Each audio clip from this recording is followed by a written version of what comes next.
to the next one because we got some important things to consider. I've got to find a clicker here.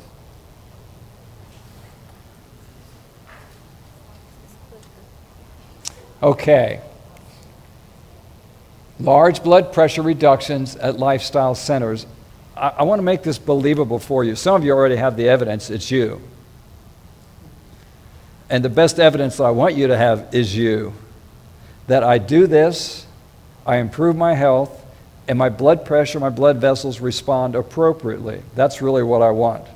But for those of you that need to make it believable for you, I'm going to share what happens at this one clinic. This is at Weimar Institute. It's in central to northern California. And what they do is a 21-day program. And they believe in what we call the 10-10-80 program. 10% fat, 10% protein, 80% those terrible carbohydrates. Okay.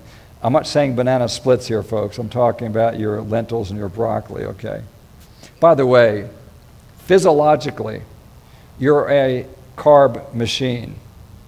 You need much more carb to run your body than you need protein to build it. And you need some fat for your essential fatty acids, for your nerves, for various functions in the body and that. So their program is 10-10-80. It is a recovery rehab program. If you have no disease, your blood pressure's great, you don't need to be on that strict. But to get a person back from being over the edge, this is their program. So 21-day program, obviously no alcohol, tobacco, or coffee, total vegetarian diet, and aerobic exercise. At the end of 3 weeks, the average blood pressure at the start was 150/81. On medication, average blood pressure at the end was 129/78. 80% of the people in 3 weeks were off all their blood pressure medications. Now, don't go home and figure out how you can cheat real good and expect the same results, okay? This is a relatively Spartan program, 21 days, and they achieved these results. So, it is possible, but these people still had to come home, didn't they? So they left their health club, their Weimar, and they came home, and what did they have to do? They had to clean out the cupboard. They had to change the fridge. They had to not stop at McDonald's. So what am I really saying? You can spend $5,000, $6,000 and do this and probably have a great time and have someone cook for you. But folks, you have to come home and make it work for you. So I just saved you $5,000. That was quick. I should go into financial counseling. You still have to make it work at home. And if these people did not change their thinking while they were there, then they did a good thing for themselves. They did improve their health, but I'm looking for the long haul. So that's why I'm saying it's back between the ears again, isn't it? The lowly bean. This is a health food, by the way. And it's a health food, whichever one you like. Whether it's pinto, or Great Northerners, or kidney beans, or garbanzos, etc., etc., etc. What do we find out? Men and women who ate beans 4 times a week had 22% lower risk of coronary artery disease. 22%. Man, that was a quick one. And if you like beans, it's even better. Lower blood pressure, lower cholesterol, were less likely to be diagnosed with blood pressure or diabetes. A study of 9,600 Americans who did not have heart disease when the study began. Over a 19-year period, about 1,800 cases of coronary artery disease were diagnosed. So they start with a population, no disease. They follow them for 19 years. In that group, they watch their dietary habits. The bean eaters had the results I just told you as compared to the non-bean eaters. The bean eaters obviously didn't get heart disease as frequently as the other ones. Water intake. It's too simple but your endothelium, your arteries, really like water.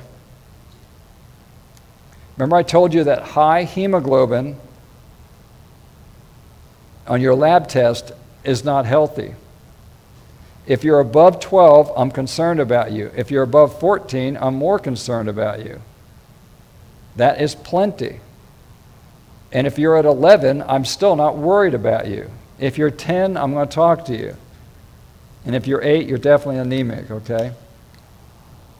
So water intake, relative risk, and fatal coronary heart disease. Can you imagine someone thought about checking out your water intake and see about heart attacks? Those that drank less than 2 cups of water a day, they put their relative risk equal to 1.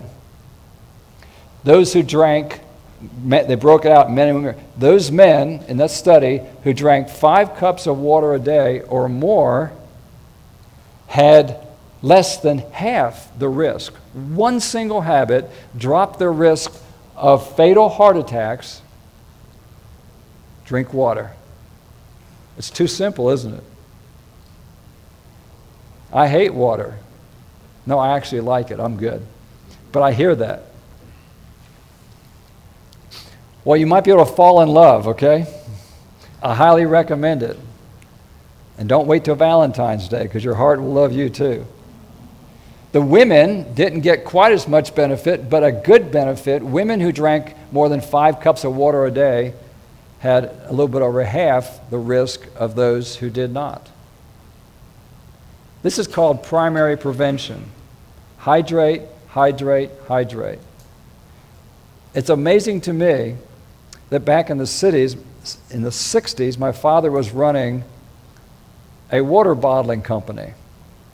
And in the 60s, it was like trying to sell ice cubes to Eskimos, okay? But the people who wanted, and he would be coming from an area in Pennsylvania, and he would go into the larger cities, the company would, and they'd be carrying water, and it built, and look what's happened now. But the man who owned the company, I think, had foresight. He also owned York Barbell. York Barbell, if you're a weightlifter, you know it's a big name in barbells, but he had the big guys that were so muscle-bound they walked around like this, because their legs are bigger than my waist kind of deal. But he was the one that was into health. And of course, back then, and they still do, push high protein, but he wanted the purest water. And in Nutropoli, Pennsylvania, they found some springs that they felt were glacier springs because they had the same mineral content and the same purity as what they would get from the North Pole. And these aren't the kind of springs that we have in our mountains. We've got good water here and we're blessed. A good spring for me is a gallon a minute, okay? Well, how would you like to have a spring at 10,000 gallons a minute? I'm sorry, an hour. I'm getting out. Don't want my fish story to get too long here. 10,000 gallons an hour. And part of their wholesale business was a tanker that 7,500 gallons in a truck would come and fill up and truck away. That's the kind of springs I'm talking about here. These springs were so phenomenal. The stories you'd hear in the neighborhood around here are sinkholes and animals would get in quicksand because there's so much water coming up from underneath there. Anyway, so I grew up as a kid around a water bottling company, and we used to use ozone to treat the water because O3 would sterilize your glass bottles back in those days. It would sterilize them, and it would come off as oxygen and one free radical antioxidant. So they were dealing with oxidizing to kill off any bugs or anything in the water so it would look nice and clear 5 years from now. Here's the hard part. We looked at the water intake. The same study looked at non-water intake or non-water beverages. So non-water beverages was where you've got them. That was your coffee, your tea, your soft drinks. Here's a hard one, folks. Fruit juices. You're going, oh, wait a minute. I didn't make up this study. I'm just reporting. What they found out is that if you drank less than 2 cups of non-water beverages a day, your relative risk for having a fatal heart attack was set at 1. The more you drink, the men who drank more than 5 cups of non-water beverages. So what were they doing? There were 2 things. They had to be crowding out the water and drinking something else in its place. So they're actually going 2 things. They're having more of one and they're crowding out the other. So they're crowding out the good guy and drinking something. But look at the ladies. The effect on the ladies were 2.5 times where the men were 1.5 times. I don't understand why you ladies are much more susceptible to not drinking your water or replacing it with non-water beverages than men are. I don't have a reasonable explanation, but just take it that it would be better for you to drink your water. And this, like I said, included those 4 things, including fruit juices. I'm not here to tell you that fruit juices are bad. I'm telling you they're concentrated, and that's not a good way to hydrate. Because we have this concept called free water clearance. How much of the water is used in that beverage to take care of the nutrition, the toxins, whatever's in the beverage? You know as well as I do, coffee, what percentage of coffee is water? 90%? 95%? But how much water is left when your body has to process that coffee and all the chemicals in it? How much water do you really get from it? You go, well, I don't know. It makes me go to the bathroom. I probably go in the hole. Well, you happen to be correct. The diuresis effect of the caffeine and the other chemicals, you probably will dehydrate quicker drinking coffee than if you don't. So therefore, it's not only a matter of what's the water in it, it's what does it take to process it and how much of a diuretic effect. Now let's go with something basic, physiology. Why does your body have a diuresis? Why do you have a diuretic effect? Listen to your body. If it makes you go to the bathroom a whole lot, it tells you it's something the body's trying to do what? Get rid of. You see, it makes sense. If your nose runs, what's wrong? Oh, I'm low on my Claritin. No. You got something that's messing with your nose.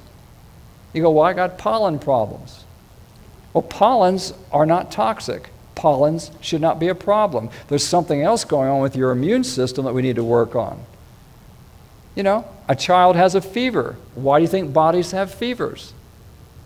Because the body knows that they can create a hostile environment for the bacteria or the virus if you raise the body temperature. We have whole professions that do nothing but lower children's temperatures. Oh, my child has a temperature.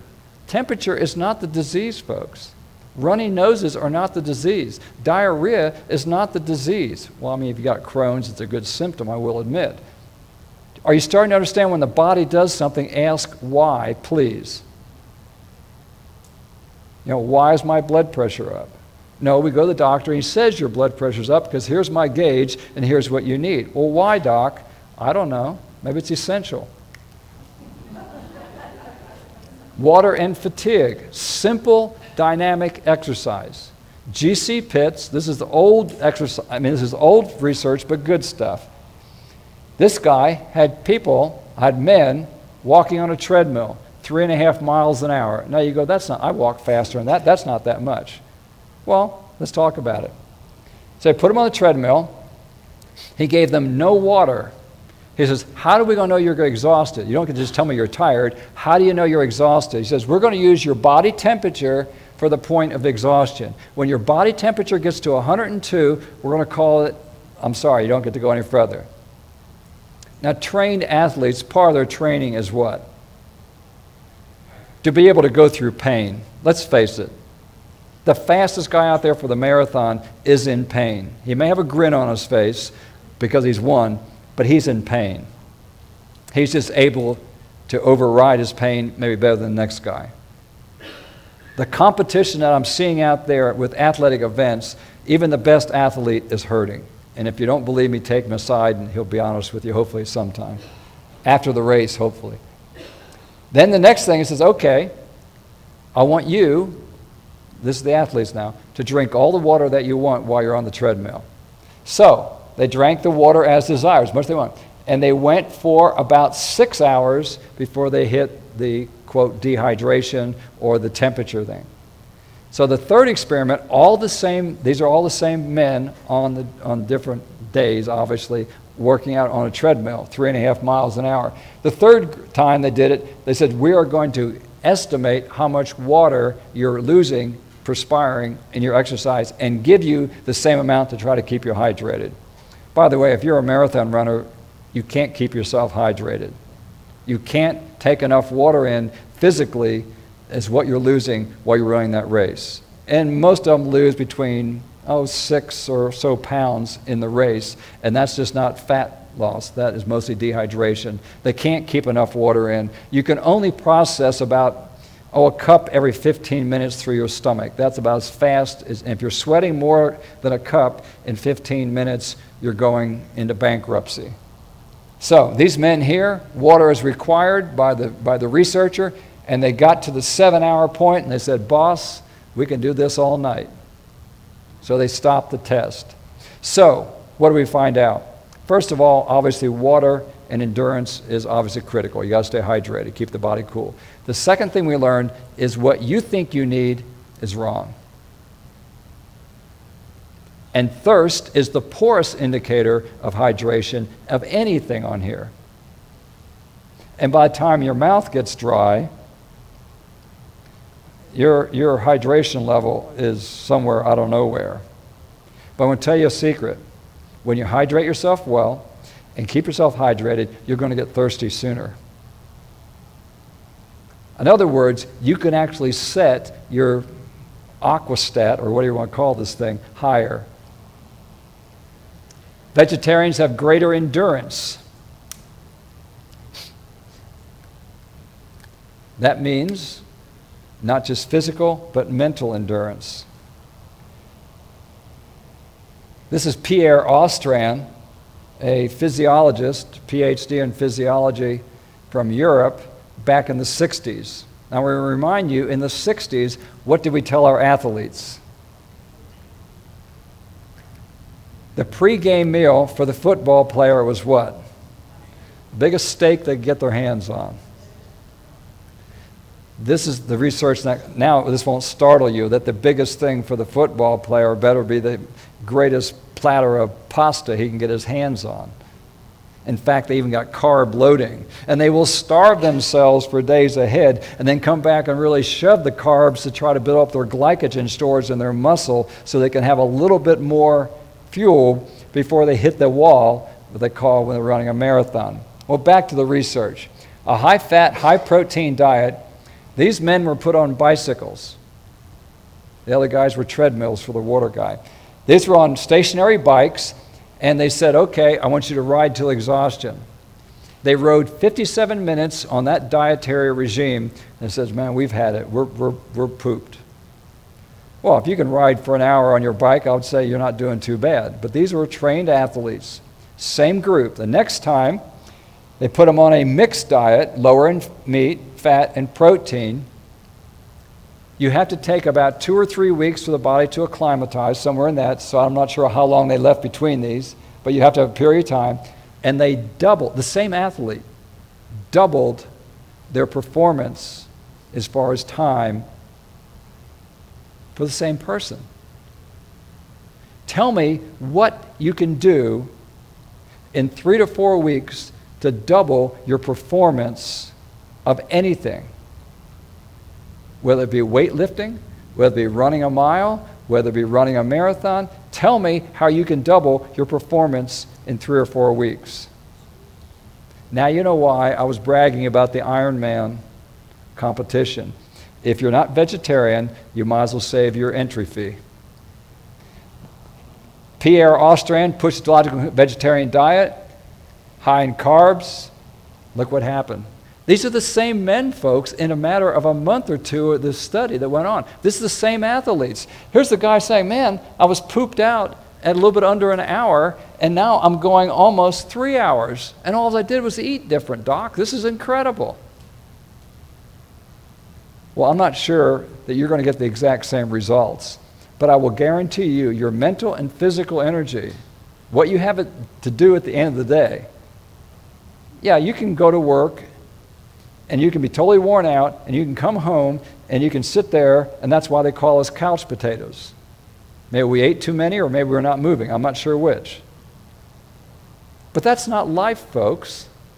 That's, I don't know, death, or I mean, you can tell me what you want to call it. Don't you want to have enough energy at the end of the day to still have some quality in your day? See, I think that's why people don't go to bed. I think they come home, and they're so worn out, maybe they're so bored with their job, but they come home, and their energy is low, and they just want to be able to have something that they can accomplish for today. I just want to do something that I enjoy doing. Well, if you really are serious about enjoying yourself after you do your 8-hour shift and come home, you're going to follow this diet. So when you come home, you're still going to be alive. So your wife or your husband may think there's life after 7 o'clock, you know? You're not going to be dead. Why are we trading off our life hour by hour because we can't take care of what goes in my mouth? I'm not willing to make the trade-off. For me, I'll tell you what, I want to keep this marble up here as long as I can keep it, even if it means me fasting a couple days a week. And by the way, that's one of the best cures for Alzheimer's too. Well, I'm giving you tips along the way. You can tell where my mind is going, can't you? The reason I'm so excited about it is because, see, I see a huge problem and I see a very good answer, and it involves changing our bad lifestyle. And I see nothing on the horizon in the medical area that gives me any competition. How's that? So, field's wide open. Go for it. Okay. I'm going to cover these briefly because they're not a very dynamic slide. Here's the goal. As you increase your fiber intake, your relative risk, your risk of having heart disease goes down. So therefore, we start at 1. Your fiber intake is 20 grams a day. That would be the tipping point. If you eat 20 grams a day or less, then you're going to have more heart disease. You cross what they call the estimated relative risk. As you continue to eat 30, 40, 50, 60 grams of fiber a day, you can see you've cut your risk by almost 2/3 in that group. I'm saying the same thing again. Where do you get your fiber from? Does milk have fiber? Does cheese have fiber? Do hamburgers have fiber? Do pork have... No. Fiber is found in your fruits, your grains, your vegetables, and your legumes. We can go, if you really, here's cardiovascular disease, here's coronary heart disease. Obviously, a group of the different studies, the higher their fiber content, the better. We won't go through them. Good sources of fiber, 2 major categories of fiber, soluble, insoluble. Insoluble fiber is like wheat bran. It goes in, same way it comes out, how you want to say it. The body doesn't change it. It's a good broom. It gives bulk. There's nothing wrong with wheat fiber. Water-soluble fiber is like oatmeal that you've overcooked. Looks like you got Elmer's glue, okay? It gets real tacky. That sticky, tacky, that is what we call soluble. When you put it in water, it turns into a gluey type mass. That's the kind of fiber that absorbs your cholesterol if you need to lower it. That's the kind of fiber that helps you with bowel diseases like Crohn's, ulcerative colitis, regional enteritis, irritable bowel syndrome. That's the kind of fiber that actually affects your blood pressure, other cardiovascular disease. Because if I can keep your bowel healthy, I've accomplished an incredible result in taking care of your vessels. You go, wait a minute, what do vessels have to do with my bowel? The bacteria in your intestinal tract, and that's why you hear about this. Now they've got prebiotics. Well, prebiotics is eat your cabbage. That's an easy one. Probiotics mean we're actually giving you some bugs, okay? But the stability of the basically bacteria in your intestinal tract is critical for the whole health of your body, including cardiovascular. And just so you know, of the sum, well, there's estimates, obviously we're different sizes. of the 38 trillion cells you have in your body, how many bacteria do you think you have in your body? About 39. You actually have more bacteria as cells in your body than you have, quote, human cells in your body. Now, I don't want you all guys to feel dirty or anything, okay? These bacteria are healthy.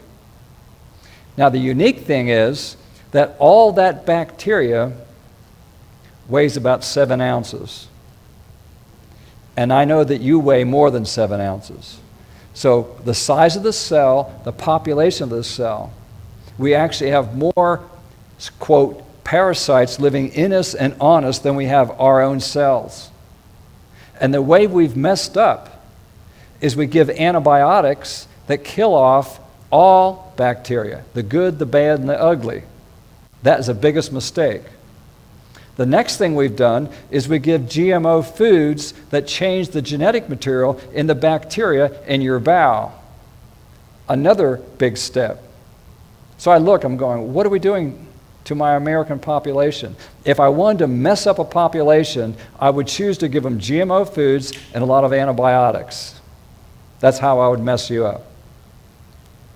Guess what? I don't give either. But the point is that when you mess up the bowel, you mess up the whole body. So, some examples. Insoluble fiber. We've got this category and soluble. Most foods, as you will see, have both. Whether I'm talking about dried figs, garbanzos, lima beans, soybeans, kidney beans, corn grits, carob flour. Now, most people don't eat a whole cup of carob flour, you know. They may get a carob-covered peanut or something, but they don't get a cup. That is a lot of carob. That's why it's 30. Now, your insoluble fiber, you got wheat, dried coconut, pistachios, black-eyed peas, almonds, lentils, and corn bran. A cup of corn bran is very high in, obviously, insoluble fiber. We're going to spend a few moments talking about this before, well, I got more presentations, we've got time. I would like those of you that haven't done this already, and for playing the same note over and over, please forgive me, okay? But I want you to go to ravediet.com because I want you to have resources beyond what we can cover here today. For those of you that like recipes, their book is, I consider, reasonable. And sometimes you just need to sit down and reread what I've started today to basically convince yourself in the mind and realize you're not the only health nut in the world, if you think that way. By the way, I don't think I'm a health nut.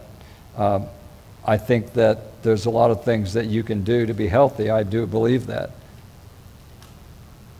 Number one, if you take care of number one in the program, I don't have to worry about you. Avoid or use only unrefined foods, or avoid refined foods. Let's have a definition here.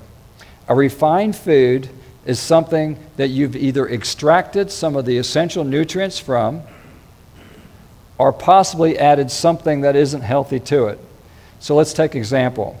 You take wheat and you grind it. If you use the whole wheat that's ground up, it's still, I haven't taken anything away, haven't added anything to it, I've just pulverized it. So that would be still considered a whole food. But now if I take away the germ and take away the bran, and I wind up with my white flour over here, that'd be considered refined. Now, some things get a little bit closer to home. For example, you can eat whole soybeans and they're not refined. But soy milk would be refined. So, if you are a diabetic, if you have known coronary artery disease, or if you have high blood pressure, you should consider not going on any refined foods until it's corrected. Now, I'm not against soy milk. Don't misunderstand me. I'm just giving you an example of what is refined. On the other hand, I like those entamamis. You know what they are. You buy them, they're already in the pod. I think they sell them that way because it can impress you. You get a lot more for your money. It's a bag full of hulls. But anyway, we buy the hulls. But, you know, I'm not the farmer. They need to make a living too. But I enjoy eating them. and popping them out. They call those fresh soybeans. If you've been in a soybean farm, you've got two choices. You pick them when they're still what they're going to call green. That would be like the entomamis. Versus if they let them dry and harvest them, they're going to be much more round and much more dried up, and that's what you may find in a store. As far as cooking them, I would highly recommend you get the green ones, because to try to rehydrate and make the other ones into something, it's going to take your crock pot, I don't know how many hours, and they still may be tough. So, with that said, let's go for another example. When you eat broccoli, even if you slice it up, even if you cook it, even if you put it in your salad, even if it's in a stir fry, or even if you grill it, it's still unrefined. Any whole food is totally permissible. You haven't extracted, you haven't added, and you've got all the nutrients that are in it. You can't go wrong. Even nuts can be a whole food. The iffy one is when you eat dried fruit, you've got to say, okay, I missed my half a cup of water that was in that apricot, so I need to obviously drink more water if you're a person who can handle dried fruit. If you're a person who needs to lose weight, don't look for ways of getting more calories, okay? Look for ways of getting less calories and high nutrients. Number 2, avoid animal products. I think I've beat that one enough today, okay? Number 3, avoid vegetable oils. This is what gets most vegans. I see the question marks and they say, what? Remember, this is for people who have disease, okay? This is for people who have coronary artery disease. This is for people who have renal artery closure. This is for people who have cancer. This is for people who are diabetic. These are for people who have blood pressure problems. That's why we do this. Now, here's the question. If I eat or use 1 teaspoon of olive oil all my life, I don't believe I probably would have any problems.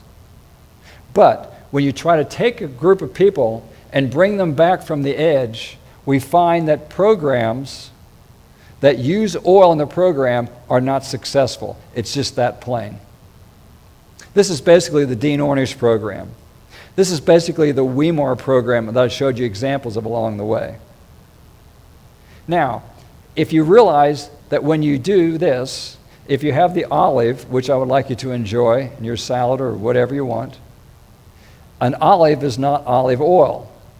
An olive has oil in it, yes, but the oil that's in the olive also has the antioxidants, the magnesium, the selenium. You go through all the minerals that are in that, and when you take the oil out and leave all the minerals behind, what do you got?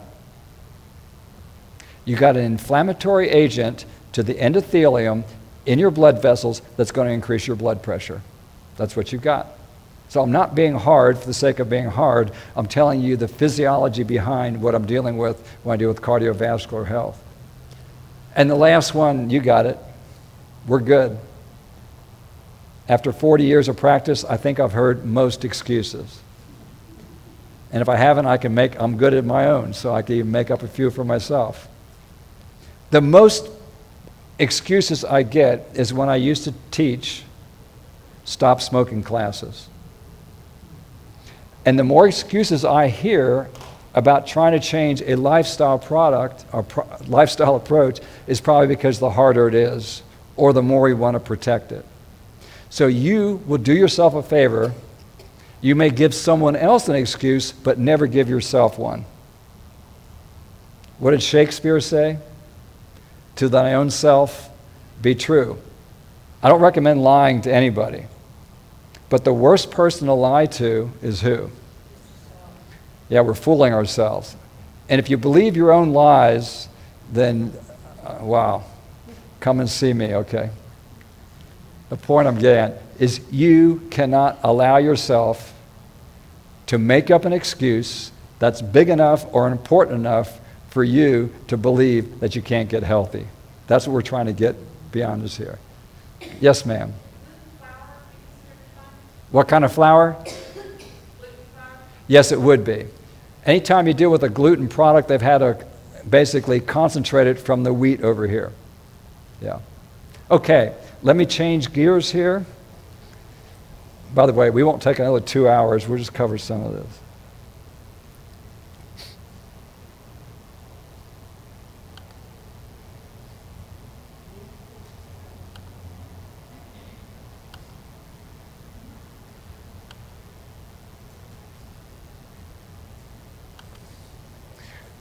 I don't think we need to take time for this. I think we've defined it well enough.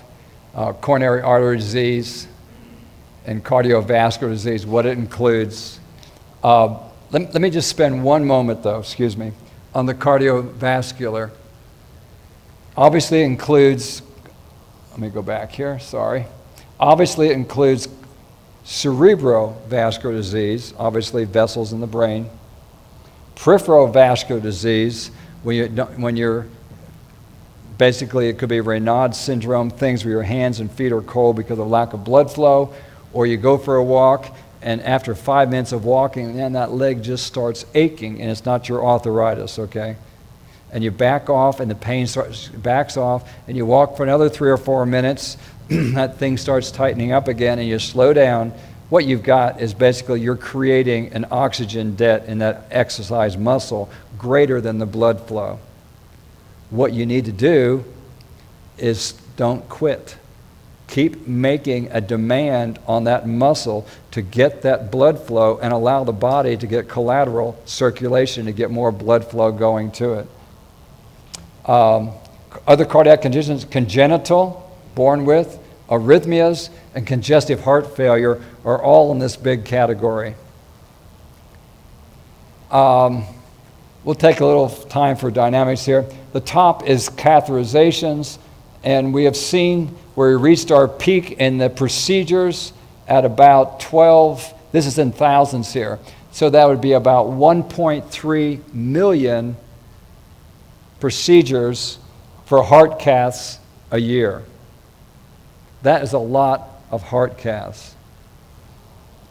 The next one here, we're going to see the carotid endarterectomy. So basically, here's the procedure for cleaning out your carotid arteries. Goes down, goes up by 2009. The next one we have is pacemakers, and you're going to see the pacemaker is here. For some reason, they went down in 2005, then up again.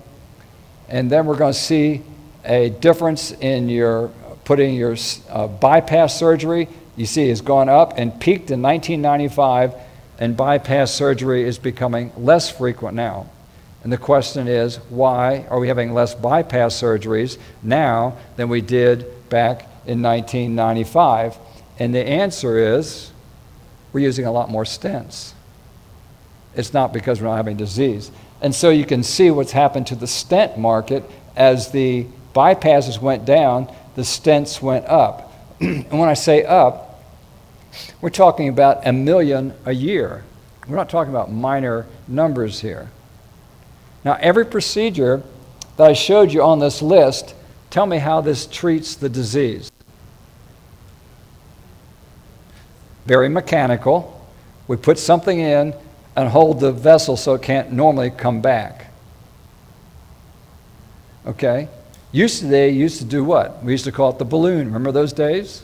We stick a balloon in, mush the mush around, pull it out, and you have blood flow for a week. 50% of them were failure. So the next bright idea was, let's push the mush around and then hold it there. You see what I'm getting at? Did this help anyone get healthier? And then the research gets really sticky, if you can believe they did this. A group of people went through bypass surgery.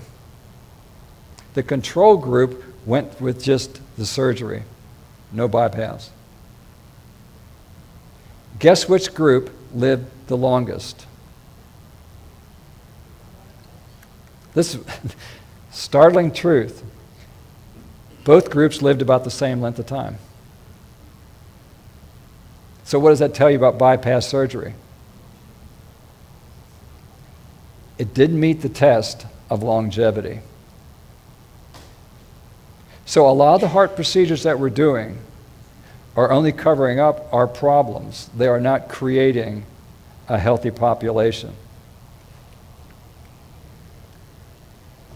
Indirect cost in billions of dollars.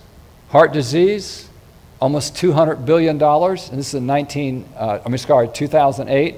High blood pressure, 50 billion. That's a B. Strokes, 34 billion. Other cardiovascular diseases in the billion levels there too. Once again, projected total cost of cardiovascular disease in 2015 to 2030. This is projected. The blue, the first column, is 2015, 2020, 2025, and 2030. Do you see how it's going down? No, because it's not. Look what they're expecting. Right now, we cannot afford. We are not affording. We're borrowing to pay for our medical expenditures in the United States. No, I'm not saying you don't pay the doctor enough. I am saying that our total medical bill in the United States is not being paid for by you and by me. Even with, well, I take it back. No, I'm right. Not even with your taxes, because we're borrowing above what our tax load is to take care of this problem. 1 out of $6 is being spent for medical care in the United States. We're being bankrupted. Cardiovascular disease, look at the whole list. This is cost in billions. That's 1 trillion, 117 billion. Now we're in the national debt category. When we talk about trillions, we're in national debt category. When we talk about billions, we're just expensive. When we talk about millions, we're almost thankful. We're talking trillions here. That means that part of our national debt is because the way we're treating people. Hypertension, this is in billions, about $250 billion. Coronary heart disease, you've got heart failure, you've got strokes, and you've got other not on the list here. Mortality trends in deaths for cardiovascular disease, like I said, they are going down. My opinion is I've got more people that are overly medicated, and yes, sometimes medication can take a tired heart and keep it going longer, but it's not quality. Hospital discharges are continuing to go up for cardiovascular diseases.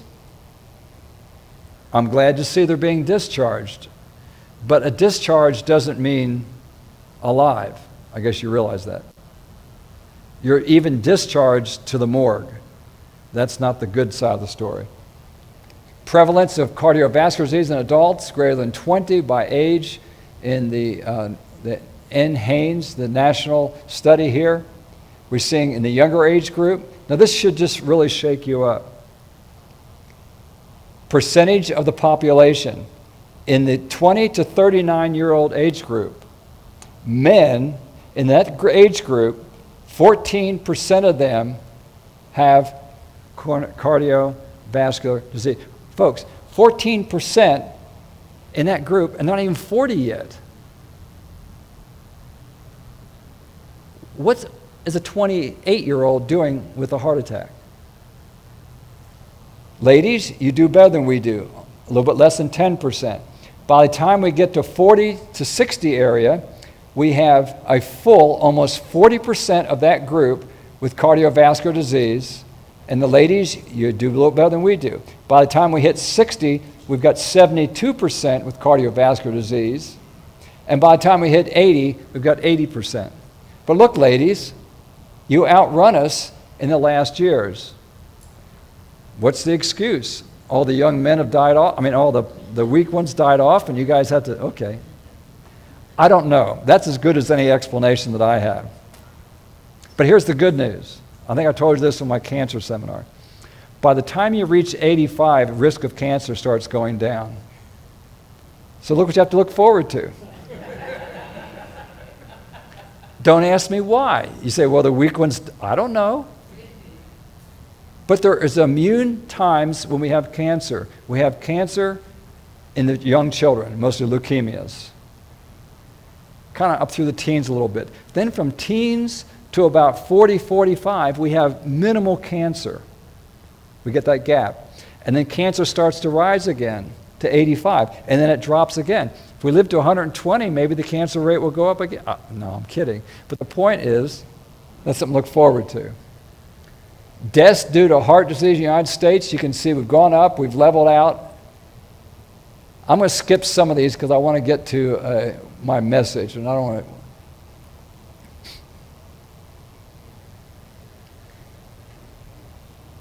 This is the old theory, but I want to cover it. We covered a little bit this morning. Here's a normal artery. Fatty streaks come at a very young age. We learned this from the Korean War. Some of the men that were killed in action had plaques. Some of the children with childhood diseases, I'm talking about 3 and 4 and 5-year-old children, have plaques already in their vessels. Lipid-rich deposit, and then we get a fibrous, and this is actually a clot that's formed because the plaque broke open here. Same thing we talked about earlier. We looked at that, we looked at that. Okay, now we're here where I want to be. There's certain things that you and I can't change. Contrary to popular belief these days, you can't change your gender. Okay? That's one thing you can't do. Another thing you can't change is how long you've been on the planet, your age. So, males have a greater rate after we went past menopause. Even after, Race, I can't change that. My family history, I didn't get to pick my family. So why am I wasting your time? Most time, we use all this for our excuses. I'm sorry, if you can't change something, it's not a legitimate excuse, even if you have to have one. So what can we do? Changeable risk factors is what we're about. We can have normal blood pressure. We can have normal cholesterol level. We can watch our weight. We can avoid diabetes mellitus. We can be more physically active. We don't have to smoke, and we don't have to drink. That's things we can change. So let's take a look at those, which is what we're about today. 5 modifiable risk factors negatively associated. Okay, so we can exercise, we can control our blood pressure, we can control our weight, our diabetes, and our smoking. Obviously, sedentary, frailty, osteoporosis, or disuse syndromes, high blood pressure, your stroke, your kidney failure, our weight, our diabetes, insulin resistance, and smoking. We can control those. Do you want to know how much you get? Some people say, what is the cost? I feel that some people come to the office and what they're really asking me, they don't say this, what they're really asking me is, what is the price tag, doc? If I eat cabbage for a year, what do I get?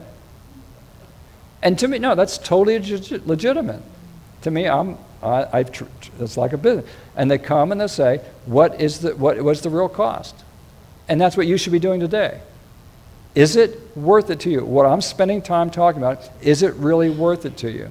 I am trying to raise the values so high that there won't be an argument, okay?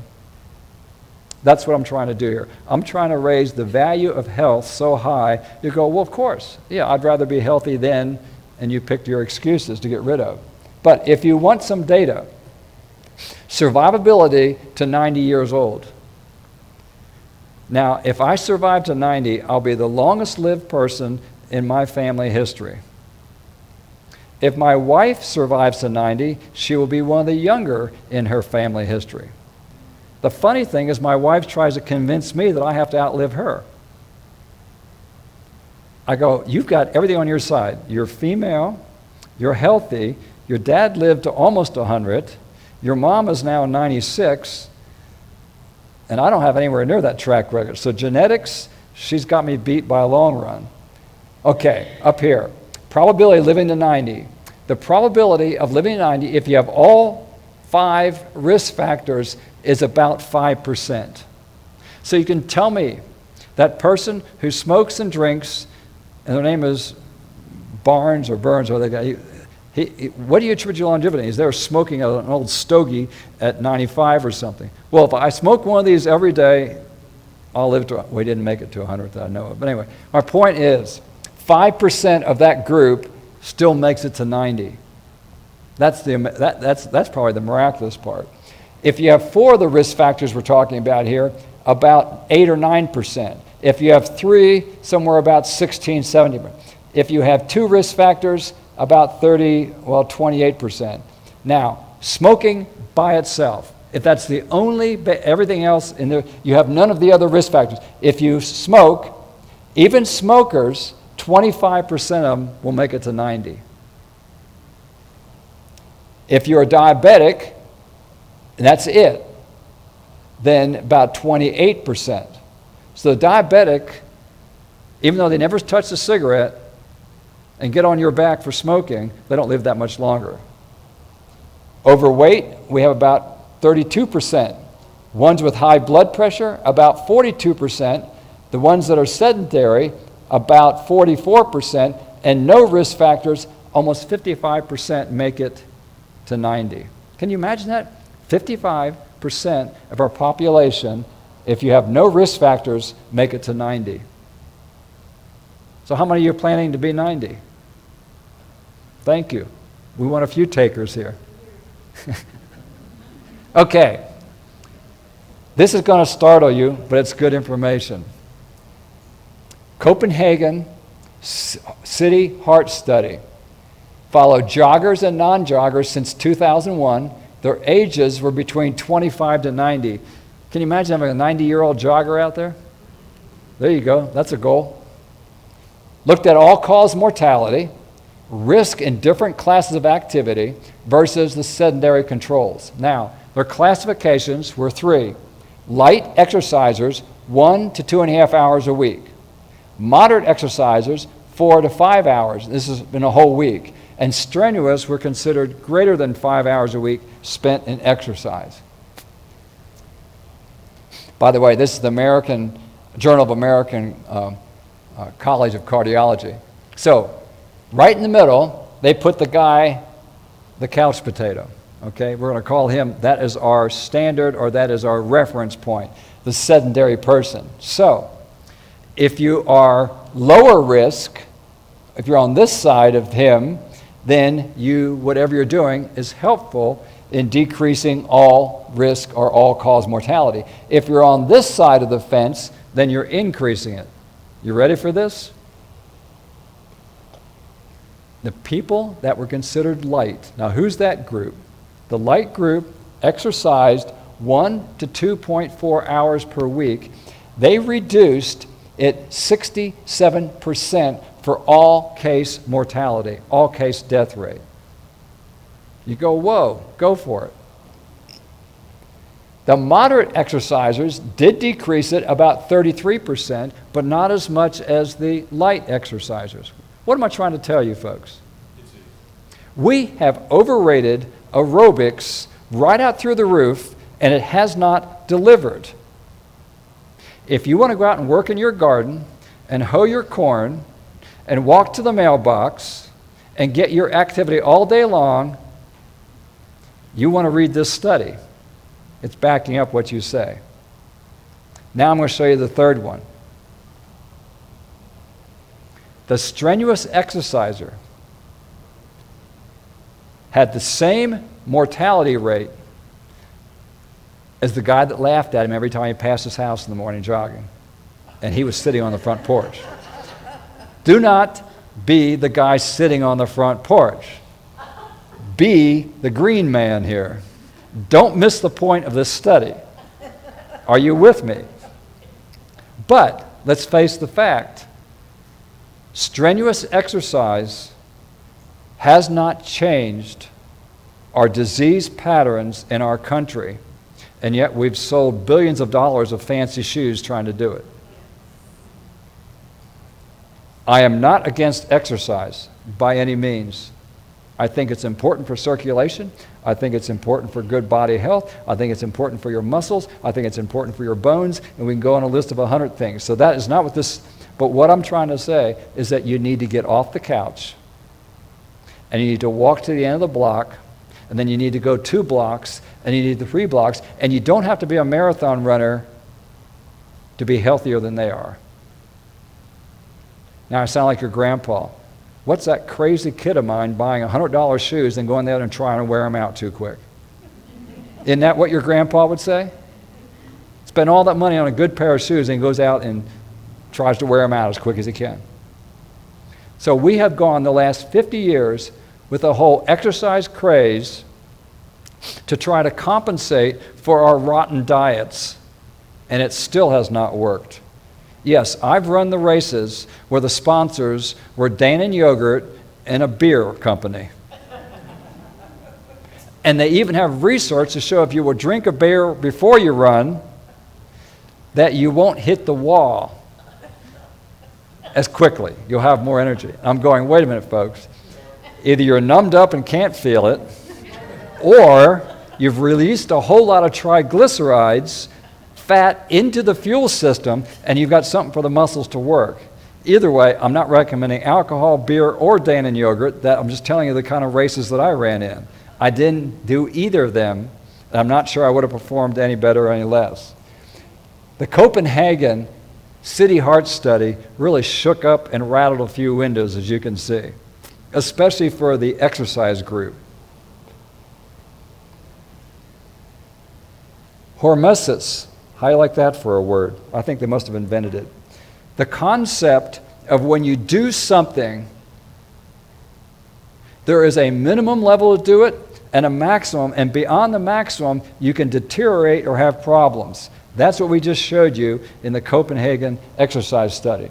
So we've got our hermetic zone, and that means when you get above, this is longevity assurance response. So when you get into the good category, you get a maximum level, and then you get no observable effect. You're back to where you started from. And if you continue the activity, you're doing more damage genetically as well as to your cells than evoking a response in your genes to improve that.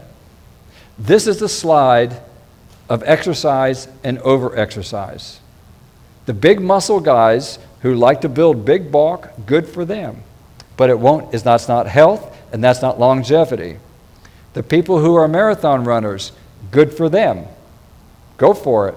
But that is not longevity. If you're going for longevity, both in your mind and in your body, the people that get the most benefit are the people that get off the couch and go do their gardening, go do their walking, go do their swimming, go ride their bike to their friends instead of getting in the car.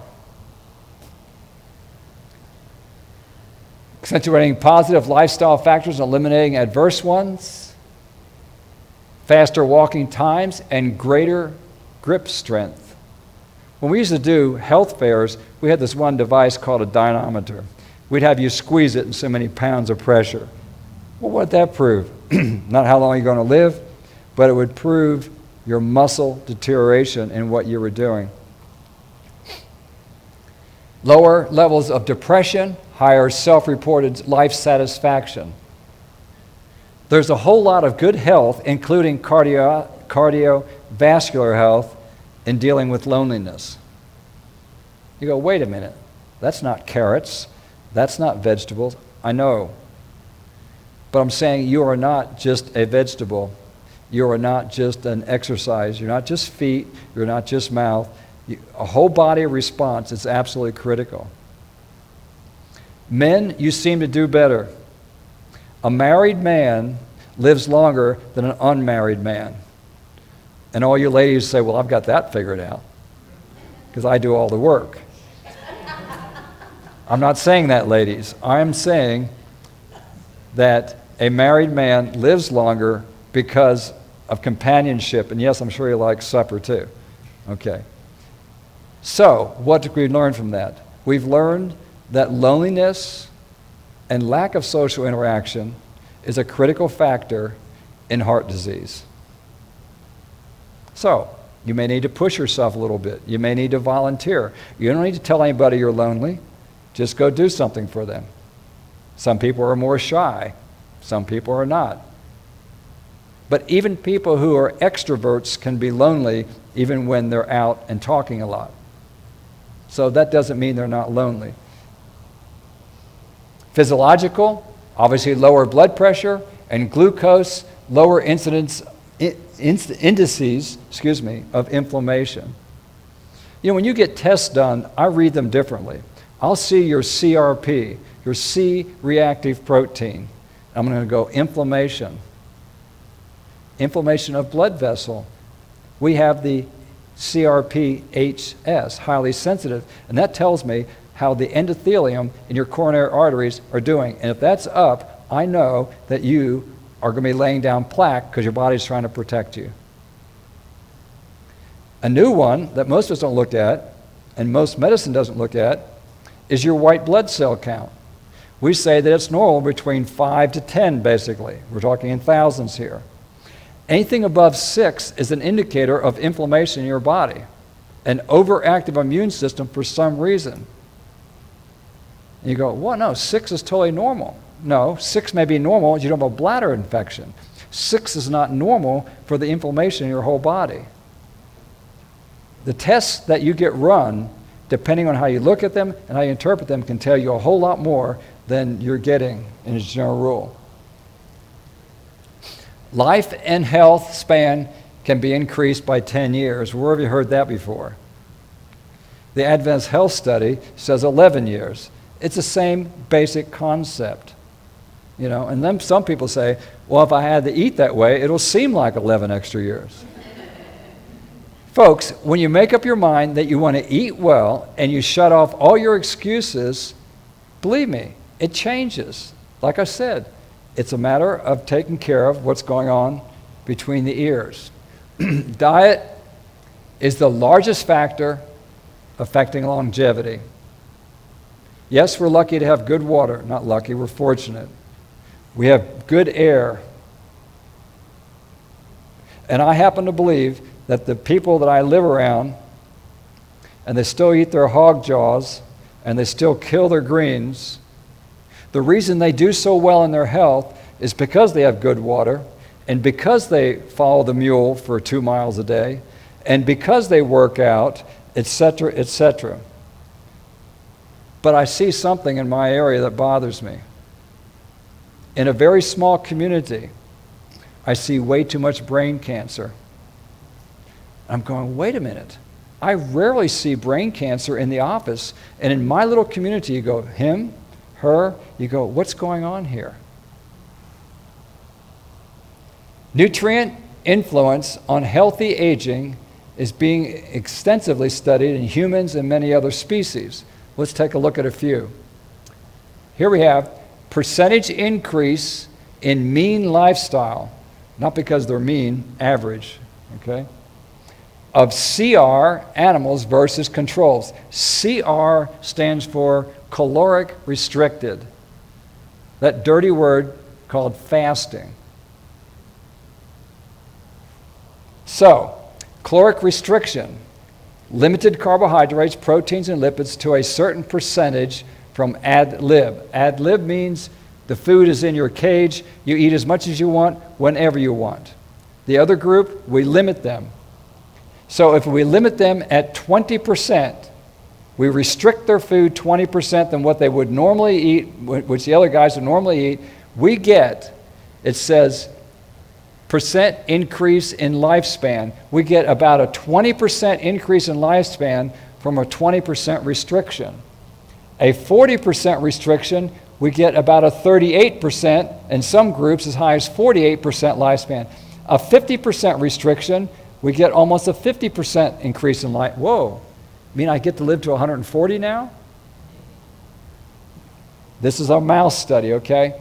Obviously, they didn't go to 80%. The highest they went to was a 60% restriction, and they got about a 52 to a 53% increase in lifespan in laboratory animals. What can we learn? This is the calorically restricted old mouse. He looks pretty good to me for a mouse. He still has no gray hair. I'm not sure how I can take from the mouse. Look at this mouse here. This is the one that got to eat, wasn't it? Do you notice that this guy almost looks fatter and bigger and healthier. This guy's got gray hair, and I don't know who's holding his tail, and he doesn't look as healthy. So I'm just looking at the external. I'm not a rat expert. But one thing we do know is that caloric restriction is not only increases mean lifestyle, but it also extends maximum lifestyle in some species. We've learned that. So, caloric restriction. If you're a mine worker, and that's mostly what I do as compared to out there digging ditches every day. If you're a mine worker, you might consider eating 2 meals a day. 2 meals a day can nourish you extremely well. It takes less time. Your brain will be sharper. You usually will sleep better at night because you don't have your stomach loaded up. But on the other hand, if you are a hard physical laborer, you may need more. The way you tell is your waist. You look at your waist and you go, you need to be a 2 meal a day person, and you need to be a 3, or the 3 may be in good stability. So your weight and your energy level is the 2 criteria you use for how much fuel you need. So caloric restriction improves lifespan, increases memory and learning. Some people fast for spiritual reasons. Why do they fast for spiritual reasons? Because they want to be hungry all the time? No. People fast for spiritual reasons because of what? Yeah. It's for your brain. It's to clarify. It's to think. And some people want to be more accurate in hearing what God's trying to tell them. So dropping your food intake does what? Well, when you figure that 20% of your blood flow goes to active digestion when you fill your stomach, the brain also needs 20%. That's why you don't like to take a class at 1 o'clock, or you definitely don't want to be the teacher.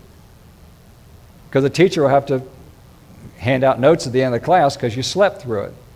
Well, how about church? You know, if you overeat and then sit down, what happens? You snore for everybody. Or maybe you're just too tired and worn out and you need to do something different. So you see, I come to churches like this to try to really help out the pastor. So back to fasting. The reason people fast is varied. It could be spiritual, it could be physical, it could be to avoid dementia, it could be to help clean up your coronary arteries. Now, why can we afford to fast? Because we're over-caloried. That's why we can afford to fast. You won't lose as much weight as you think you will. In fact, you may be disappointed. So memory and learning. Muscle mass Did you see that one? You're not going to get weak. You're not going to get puny. You're not going to anemic. Muscle mass actually increases when you calorically restrict your animals. You get healthier. You get stronger. Mitochondrial function. Now, what's the mitochondria in the cell known for? That's what they call the battery, the powerhouse, whatever you want to call it. That's what gives you energy.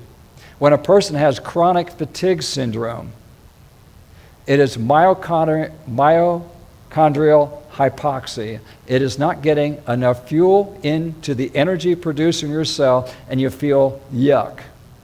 I don't have enough energy to do anything.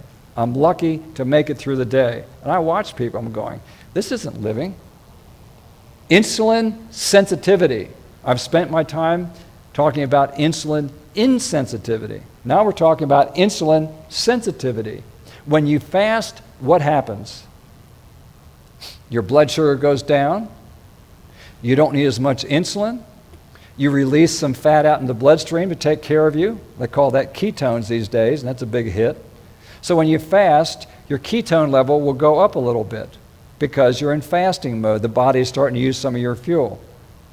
The biggest reason to fast is right here with insulin sensitivity when it comes to your vessel walls, because high insulin levels will do more to damage your endothelium than about anything else we can talk about. And it doesn't matter whether you're diabetic or not. If you eat a banana split, you're causing coronary artery damage. period. You're right, I've eaten my share of them a long time ago.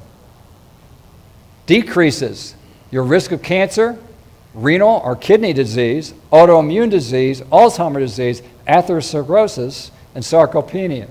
So therefore, diseases go down, life goes up. It's an incredible combination. The least we can do is reduce the amount of time, the times we eat to 2 times a day. Some people will fast for 24 hours. You'll find that water tastes pretty good. If you drink a lot of water and stay hydrated when you're fasting, it's incredible what happens to your circulation and what happens to your brain. Caloric restriction is severe. On the good side, we lower disease, we have a longer life. When it's severe, and by the way, even in the mild group that restricted 60%, they still had increase in longevity. So this is a Spartan lifestyle, social behavior modification, less ability to fight infections. You can starve yourself to the point where your immune system doesn't work. There's no doubt about that. But most of us are so far from that, we don't need to be concerned about it. The inflammatory index, what this is a group of people, researchers, that rated foods for how much they damage your blood vessels, how much they inflame your muscles. And so they call it the dietary inflammatory index. And they looked at a few foods. One food they looked at was fast food in general. How much inflammation does it cause in your body? How much does McDonald's cause inflammation in your body? Score was positive for, some of you have heard of the Mediterranean diet that's been bragged about a fair amount. Well, the question is, does the Mediterranean diet reverse heart disease? And the answer is not much. It got a score of minus 3.9, almost 4. The macrobiotic diet, some of you might be familiar with that, that got a score of about 5.5. I wish I had the research on a vegan diet up here. I don't. The macrobiotic is as close as I can get to that. Anti-inflammatory diet and cardiovascular disease. Basically, the high dietary inflammatory index is the red line, causing more disease. The middle one is the blue line, and the black line is the least amount of cardiovascular disease. I'm going to show a few more slides, then we will open for questions because I'm getting long-winded, and the seat of the pants can only tolerate the other way around. The brain can only tolerate what the seat of the pants can bear.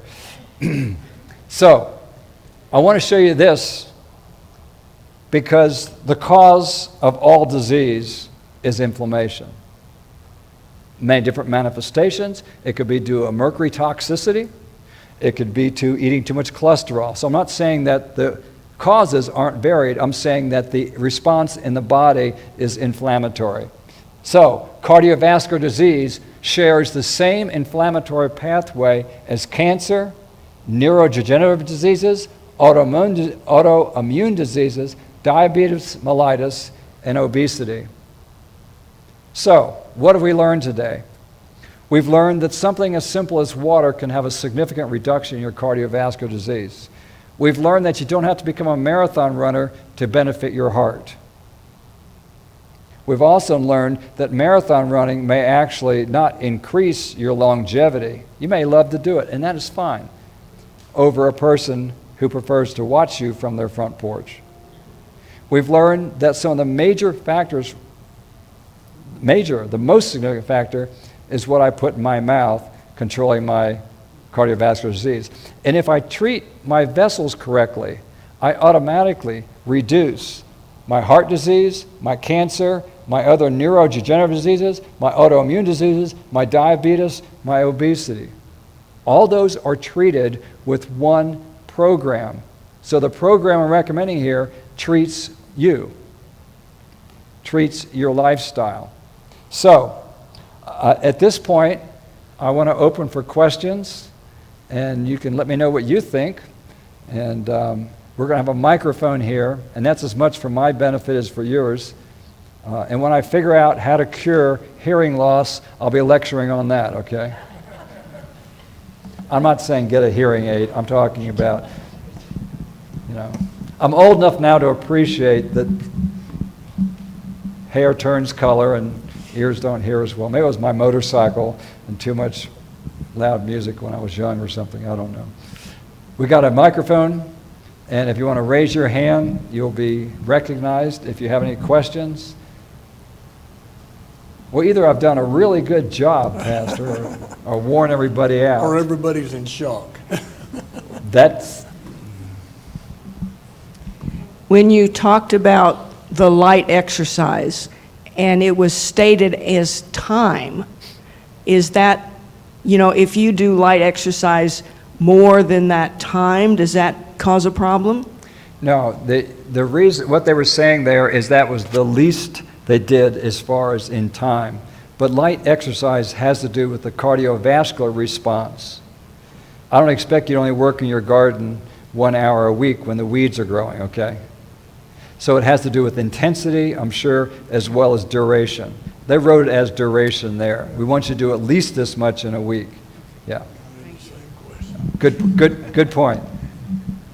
I mean, what if you walked to work every day and it took you 20 minutes? You'd start dying quicker? No. Does fasting, say, 1 meal a day work as efficiently as fasting 1 day a week? Or Okay. 24-hour span? You heard that question about fasting.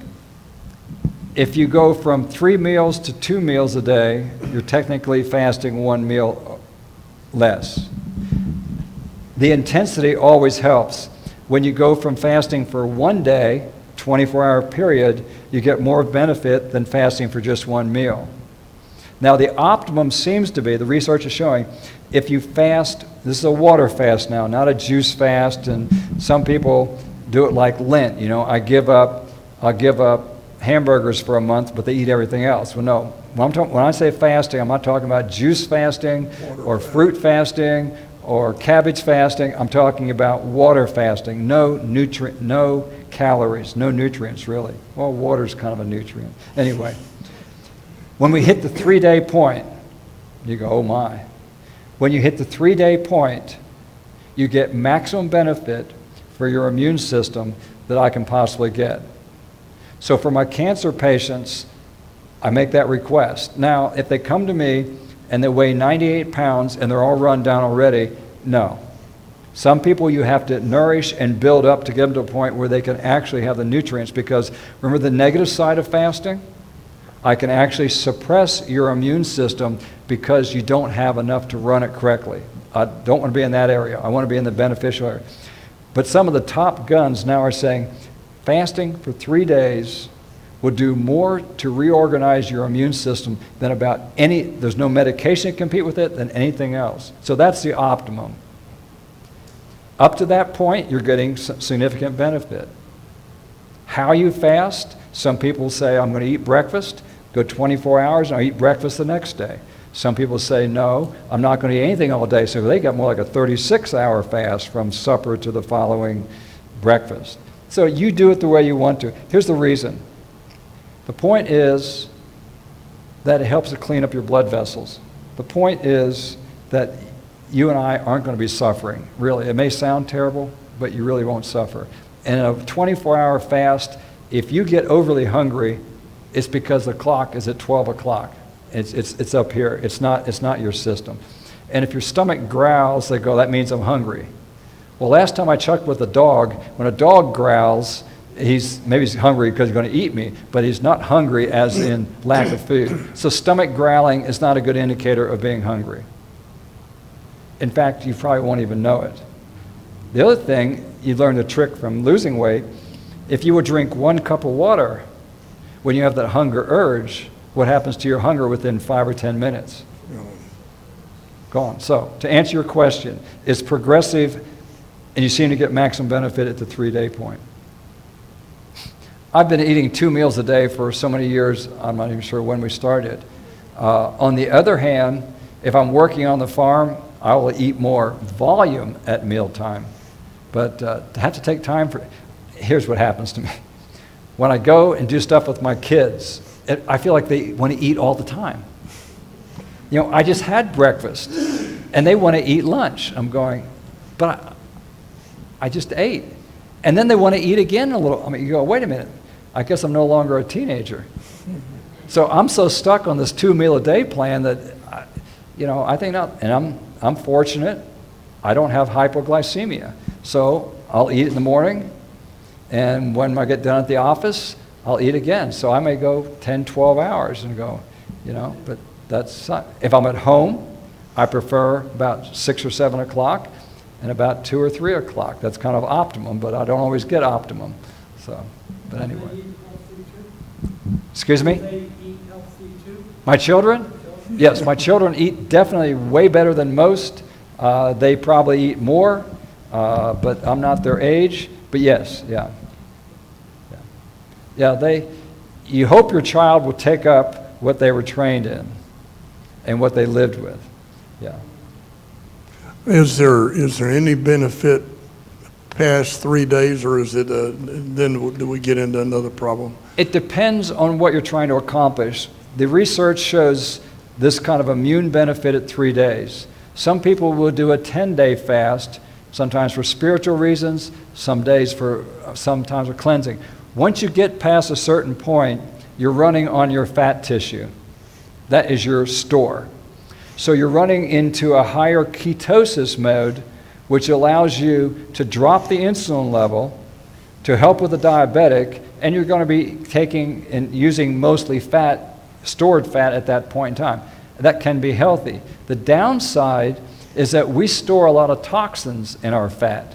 And so some people, when they fast, they go, man, I felt terrible. Nauseous. Next person comes up, I felt great. Terrible. But if you're, like I was saying, and people call me, what's going on here? I go, well, you're detoxing too rapidly. Go eat 2 or 3 pieces of a whole wheat bread. That'll stop your detox.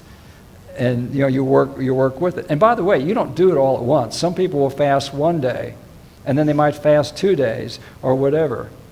Hey, it's going to save on the food budget. I already saved you $5,000 from going to the Health Institute. I can save you $20 a week on food. Don't eat. That's pretty good. Good logic when you say. Hey, if you can't laugh at yourself, we got a real problem here. Yes, sir. Yes, Dr. Collins. If you go vegan, do you need some supplements like vitamins, B12 or? Good point. Yeah.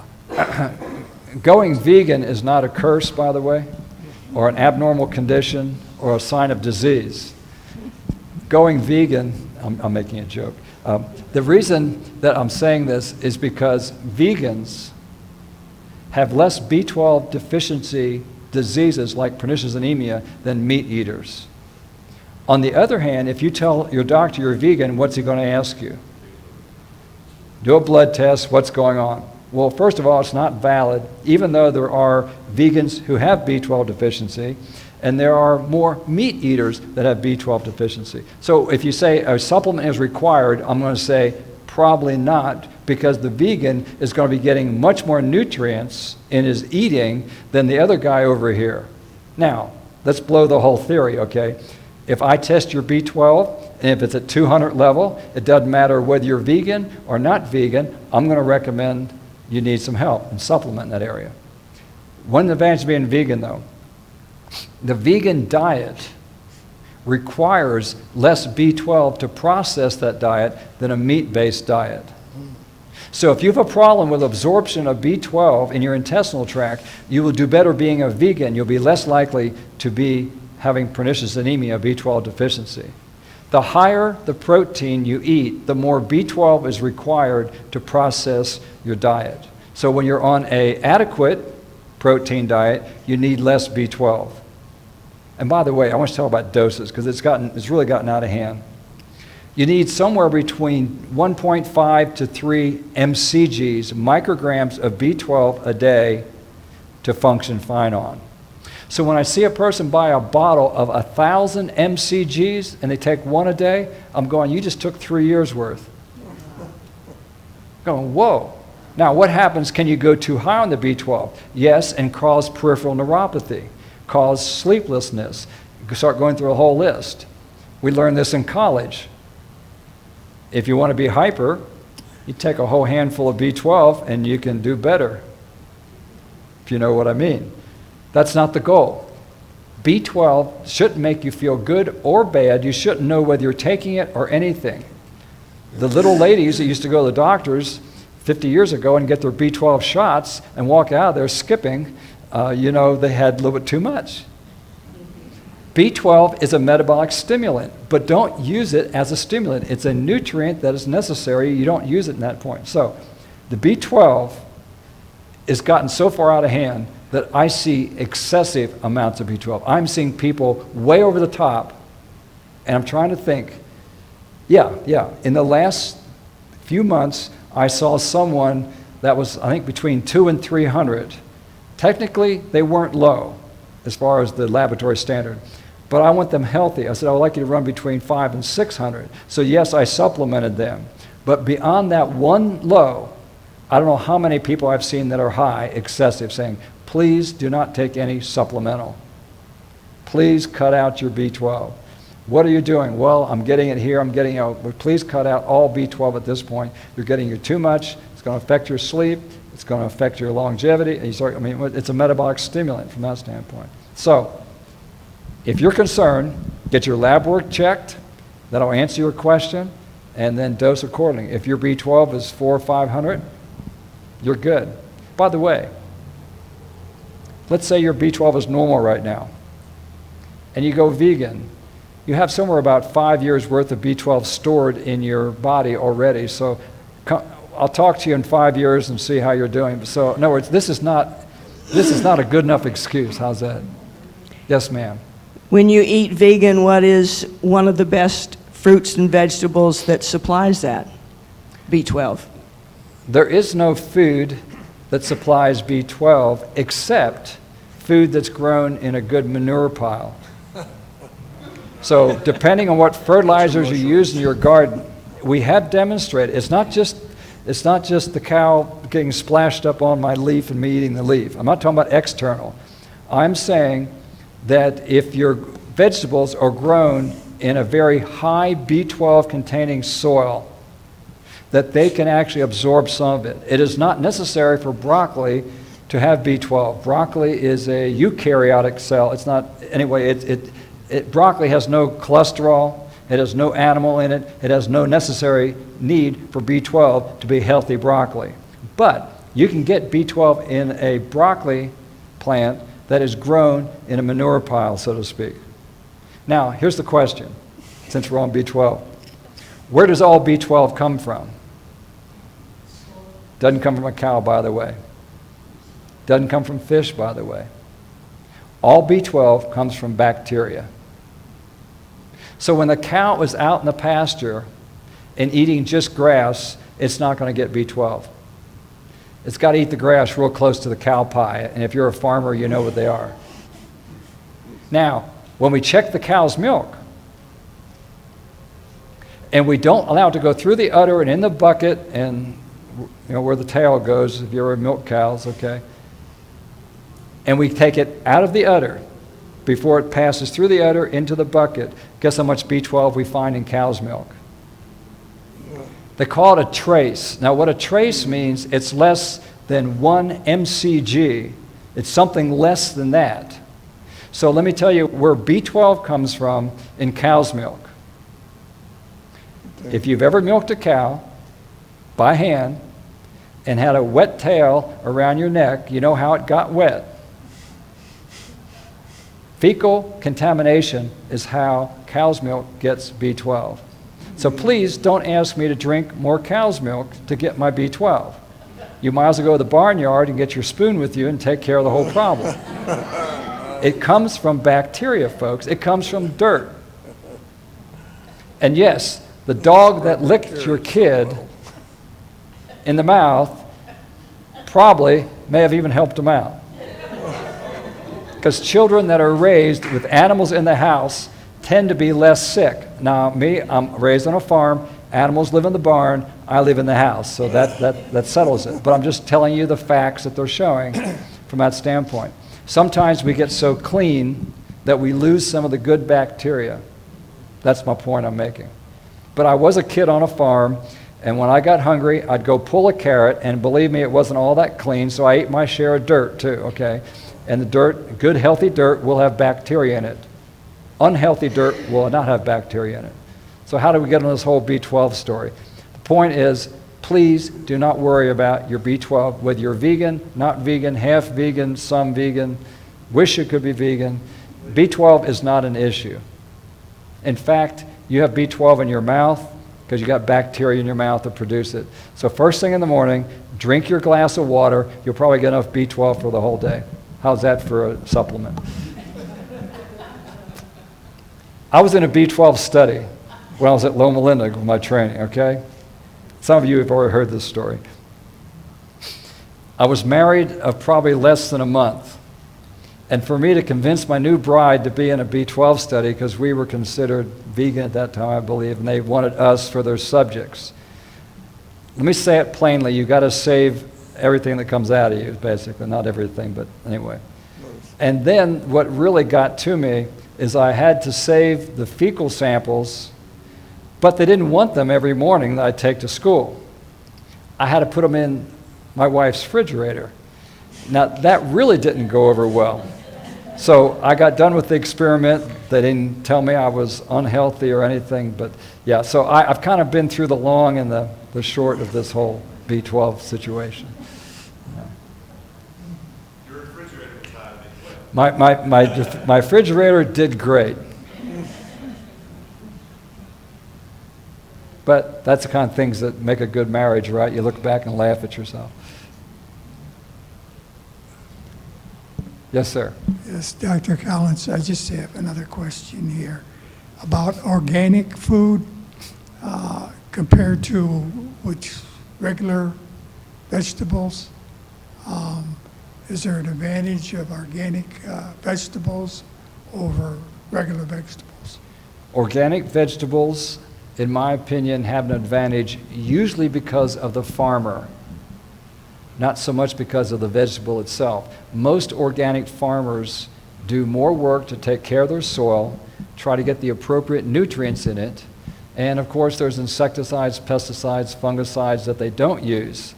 When you have an organic certification and you get the government involved, it changes the dynamic a little bit because there are certain things they can use and certain things they can't use and still qualify for that certification. What most of us think when we say organic, we think pure, nothing, no insecticides, no pesticides, none of this. That's not true.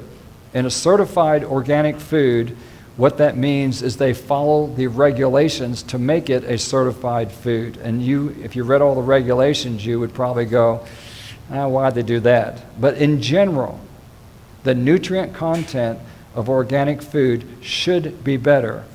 Now, when they do the research on it, they find that sometimes it's not. The nutrients in the organic food is not any better than the non-organic. If you grow your own, then you know what you got in it, you know what your soil is, and you can build your soil, and you definitely get healthier food from using the organic methods. And the other thing. So, just one more question. Would you recommend a good vitamin pill, like a Centrum or over 50, or you know? No, I recommend beets and carrots and cucumbers. Folks, there's some benefits to eating right, okay? Now, I do use supplements. I believe in them, and I use it for trying to help a person get from point A to point B. And some of us, quite frankly, this whole area of genetic testing is showing that some of us do not assimilate and use nutrients like others. And if we find that you do not methylate your genes properly, then we're going to give you more folic acid than you will get in normal whole wheat bread. So I'm not saying there's no reason or purpose. There is a purpose and a reason for supplementation. But you don't make up in supplements what you can eat in your diet. That's the principle. So I don't give out a general one a day, over 50, that kind of stuff. Because when you read the whole ingredient list, you got a whole bunch of nothing. If I'm going to treat you with vitamin A, it's because I know you got a deficiency, and I'm going to give you 50,000 units. I'm not going to mess with 3. So the logic is, the better you eat, the less supplements you should need. That's That's kind of the rule I go by. And I will tell you that our food supply is not as good as it was 50 years ago. I take that into consideration. I'm a big person on minerals because minerals are what vitamins work on. If you don't have the right minerals, you can take the best vitamin known to man and it won't do you any good. Remember this, man is dust to dust and dirt to dirt and all that. The point is that you are a mineral base and vitamins work on them.